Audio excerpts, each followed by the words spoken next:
Hello everyone, I am Nabir14 and I am an indie game developer. And today I will give tips for those who are making games on phones. Now I know and agree that it's not recommended to make games on phones, but there are some people, including me, who wants to make games when they don't have any laptop or PC.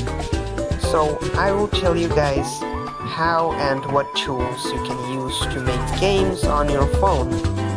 So let's get started.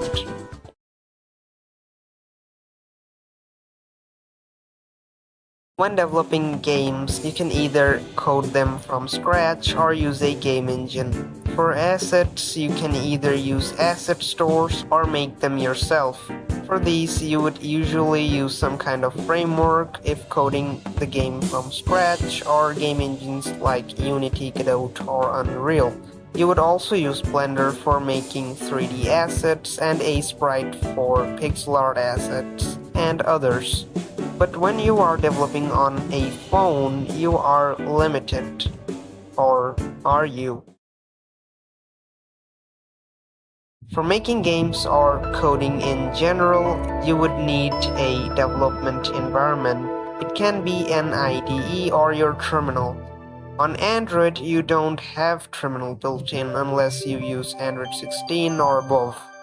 Whether or not you have terminal built in onto your phone, you can always use Termux. Termux is a terminal emulator which gives you a Linux environment, which means you can use Linux apps through your phone. This enables the use of IDEs like VS Code and others. You can also run other Linux distributions through approved distro using Termux, which will enable more possibilities.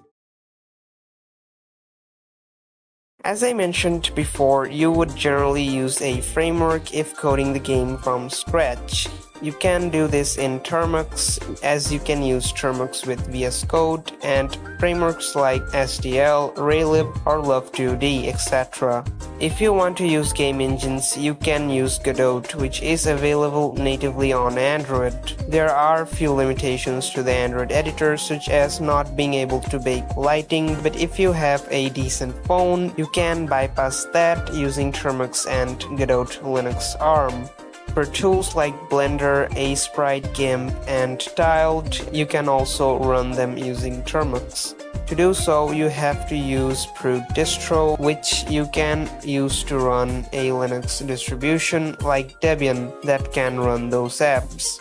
So for graphics-intensive apps like Blender, you would need to enable hardware acceleration.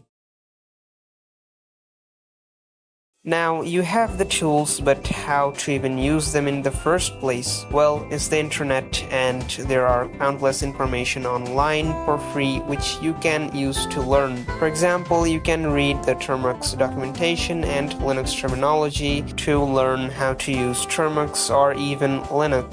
Godot documentation and YouTube tutorials for learning Godot.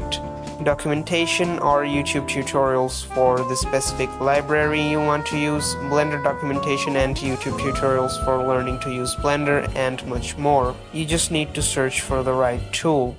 And yeah, that's it. I have put links to some important resources in the description. If you enjoyed the video, please leave a like and subscribe if you would like to see more game dev content. Let me know in the comments if you would like to see more Android-specific tutorials in the future. I'll see you in the next video. Till then, stay tuned.